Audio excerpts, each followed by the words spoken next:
Բարի օր, սիրելի ռադիոլսողներ։ Ուրախ ենք կրկին հանդիպել ձեզ Բելգահայ ռադիոյի եթերում մեր կանչ հայրենաճանաչ հաղորդաշարում։ Ես Սյուզաննա Բարեղամյանն եմ, այս հաղորդաշարի հեղինակը, եւ ինձ հետ է Լիլիան։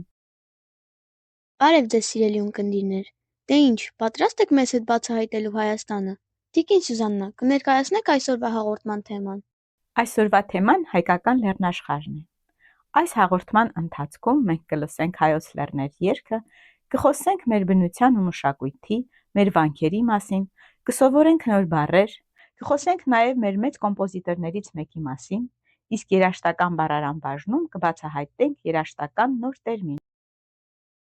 Սկսենք մեր հաղորդումը երգով։ Հայոց լեռներ։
Իմ հայոց լեռներ, աննման է հայկական լեռնաշխարհը։ Ճիշտ ես, Լիլիա ջան։ Անցնելով Հայաստանի ճանապարհներով հասկանում ենք, թե ինչքան տարբեր է հայկական լեռնաշխարհը եւ միևնույն ժամանակ ներդաշնակ։ Բարձրադիր լեռներ, քարքարոտ կամ ծածկված կանաչով, խորունկ ձորեր լցված մառախուղով, անտառների տեսակներով պայմանավորված լեռների կանաչը տարբեր երանգներ է ստանում։ Երբ Արարատյան դաշտից նայում ենք Արարատին, հորիզոնում նշմարվում է կնոջ վարսերի նման ձգվող հայկական պար լեռնաշղթան։ Հայկական լեռնաշխարհը հեքիաթային գեղեցկություն ունի։ Ասում են, Աստվածաշնչում նկարագրված դրախտը հենց այստեղ է եղել։ Զարմանալի են լեռների վրա հաստատ կանգնած վանքերը։ Լեռների ծերպերին, ժայռերին կարելի է նկատել վարպետությամբ կառուցված տասնյակ ամբասիր գեղեցկությամբ եկեղեցիներ և մատուռներ։ Այդպիսի նմանատիպ մի կառույցի հրաշալի օրինակ է Շիրակի մարզում Արագած լեռան հյուսիսային լանջին կոլորիտային, շքեղ Գյումրի քաղաքից ոչ շատ հեռու գտնվող Հառիճավանք վանական համալիրը։ Միջնադարյան ճարտարապետության այս կենդանի վկան, որը պատված է նուրբ զարդաքանդակներով, եղել է նաև գիտության կենտրոն։ Թերևս ոչինչ այդպես չի փոխանցում Հայաստանի իրական հոգին, ինչպես հինավուրց տաճարներն ու վանքերը, որոնցից յուրաքանչյուրն ունի իր դարավոր պատմությունը։ Եկեղեցիները սովորական շենքեր չեն, դրանք հոգևոր իմաստ ունեցող շինություններ են, հետևաբար մարդիկ սիրով և խնամքով են վերաբերվում դրանց։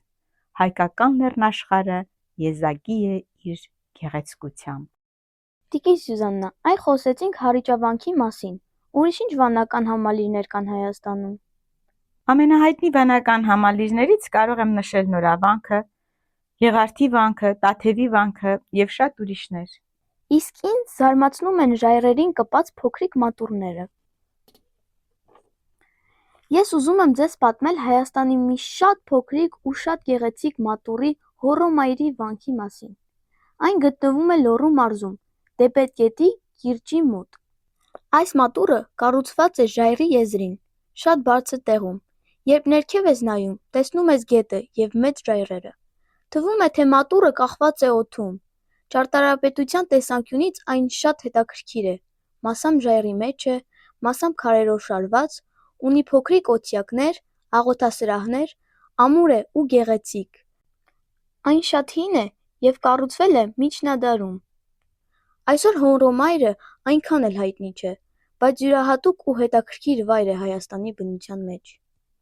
Շատ գեղեցիկ պատմեցիր, Լիլիա ջան։ Իսկապես, Հոռոմայրը մի փոքրիկ գոհար է հայկական լեռնաշխարհում։ Մեր լեռների ուժն ու ոգին զգացվում է նաև հայ կոմպոզիտորների ստեղծագործություններում, օրինակ Արամ Խաչատրյանի երաժշտության մեջ։ Ինչ կարող ես պատմել մեր ունկնդիրներին մեծ կոմպոզիտորի մասին, Լիլիա։ Արամ Խաչատրյանը հայ մեծ կոմպոզիտոր և դիրիժոր է, որը ստեղծագործել է 20-րդ դարում։ Նրա երաժշտությունը հայտնի է ամբողջ աշխարհում, այն հնչում է ամենամեծ համերգասրահներում, հանրահայտ երաժիշտների և նվագախմբերի կատարմամբ։ Խաչատրյանը գրել է բալետներ, սիմֆոնիաներ, կոնցերտներ, ֆիլմերի երաժշտություն և բազմաթիվ այլ գործեր։ Նա հայկական առաջին բալետի հեղինակն է՝ «Երջանկություն» անունով։ Հետագայում նա ստեղծել է նաև «Գայանե» և «Սպարտակ» բալետները։ Հատկապես հայտնի է «Գայանե» բալետից «Սուսերով պարը»,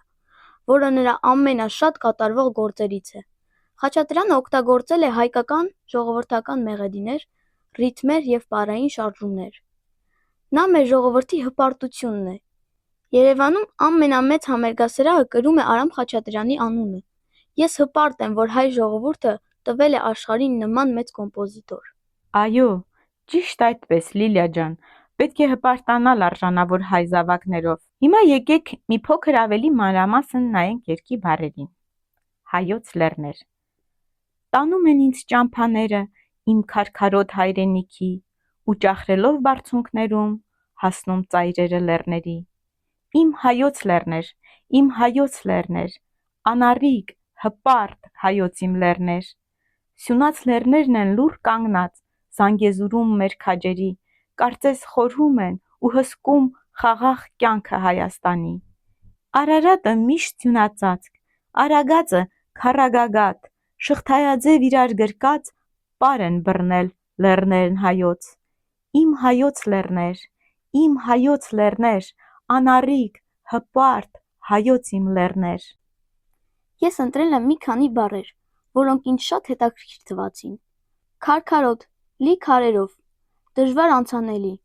Օրինակ, երբ լեռան վրա քայլում ես, և ամեն քայլդ պետք է զգույշ լինի, որովհետև քարեր կան, դա քարքարոտ տեղ է։ Բարձունք, շատ բարձր տեղ, երբ բարձրանում ես լեռան գագաթը և ներքև նայում, դու գտնվում ես բարձրունքում։ Բարձրունքից աշխարհը այլ կերպ է երևում, ավելի լայն, ավելի գեղեցիկ։ Անառիկ, դժվար նվաճվող, պաշտպանված, ամուր։ Հին ժամանակներում լեռների վրա կառուցված ամրոցներն ու վանքերը անառիկ էին։ Դրանք նաև պաշտպանում էին թշնամուց։ Հպարտ, արժանապատիվ, ինքնավստահ, իր արժեքը գիտակցող։ Ձյունածածկ, ծածկված ձյունով։ Քառագագաթ, 4 գագաթ ունեցող լեռ։ Արագածը հենց այդպիսին է։ Նրա 4 գագաթները տարբեր բարձրություն ունեն։ Այո, իսկ երաժշտության մեջ ձայնի բարձր կամ ցածր լինելը արտահայտվում է դինամիկայի միջոցով, որն էլ այժմ կուսումնասիրենք մեր երաժշտական բառարան բաժնում։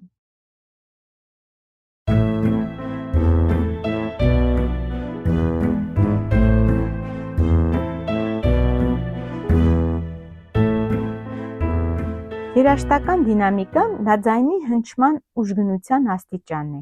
Ձայնի բարձր կամ ցածր լինելը դինամիկան ցույց է տալիս, թե որտեղ է երաժշտությունը հնչում ուժեղ, որտեղ մեղմ, որտեղ է աստիճանաբար ուժեղանում, որտեղ թուլանում։ Երաժշտության մեջ դինամիկան նշվում է իտալերեն բառերով։ Օրինակ, ֆորտե նշանակում է ուժեղ նվագել,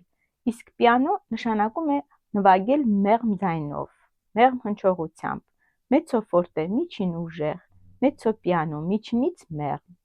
Բացի ուժեղ եւ մեղմ հնչյուններից կան նաեւ փոփոխություններ, օրինակ կրեսչենդո նշանակում է կամաց ուժեղացում, դիմինուենդո կամաց մեղմացում։ Այս նշանները ցույց են տալիս, որ երաժշտությունը աստիճանաբար փոխում է իր ուժգնությունը։ Դինամիկան օգնում է ստեղծել հակադրություններ, երաժշտությունը դարձնել հետաքրքիր, ավելի լավ փոխանցել զգացմունքները։ Օրինակ Արամ Խաչատրյանի ստեղծագործություններում հաճախ կարելի է լսել ուժեղ եւ մեղմ հատվածների փոփոխություն, որը երաժշտությունը դարձնում է կենդանի եւ արտահայտիչ։ Հետաքրքիր է, օրինակ ֆիլմերում երաժշտության դինամիկան մեզ օգնում է զգալ ու հասկանալ հերոսների ապրումները եւ ֆիլմում կատարվող գործողությունների հույզերը։ Արդյոք վտանգ կա, ուրախ պահ է, տխուր տեսարան է, թե լարված իրավիճակ։ Հրաշալի ես հասկացել, Լիլիա ջան, առանց դինամիկայի երաժշտությունը կլիներ միօրինակ եւ անհետաքրքիր։ Ահա, այժմ լսենք երգը երկրորդ անգամ։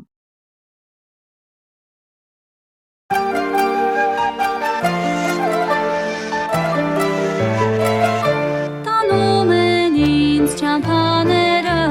իմ քարքարոտ հայրենիքի ու ջախրելով բարձունքներում հասնում ծայրերը լեռների ու ջախրելով բարձունքներում հասնում ծայրերը լեռների իմ հայոց լեռներ իմ հայոց լեռներ անարիքը հայոց իմ լեռներ սյունյաց լեռներն են ուր կանգնած ծանգեզուրում մեր քաջերի կարծես խորհում են ու հսկում խաղաղ կյանքը Հայաստանի կարծես խորհում են ու հսկում խաղաղ կյանքը Հայաստանի իմ հայոց լեռներ իմ հայոց լեռներ անարիքը հայոց իմ լեռներ Արարատը միշտ սյունածած արագածակ արագագատ շղթայաձև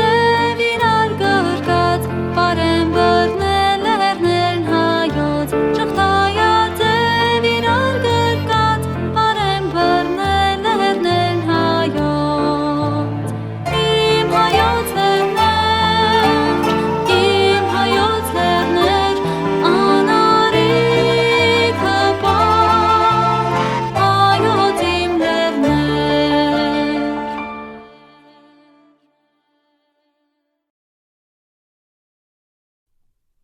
Հիմա, որ երկրորդ անգամ լսեցինք երգը, կարծես լեռների մեջ էի քայլում։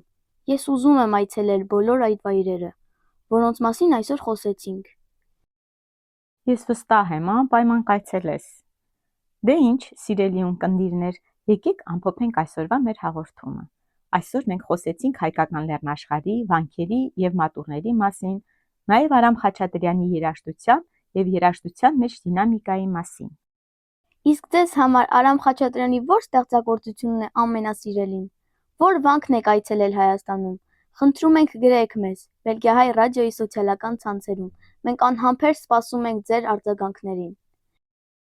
Շնորհակալ ենք, որ այսօր եւս մեզ հետ էիք։ Մինչ նոր հանդիպում կանչի եթերում։ Թող մեր վանքերի զորությունը եւ լեռների ուժը միշտ ուղեկից լինեն ձեզ։ Ցտեսություն, սպասում ենք ձեզ հաջորդ հաղորդմանը։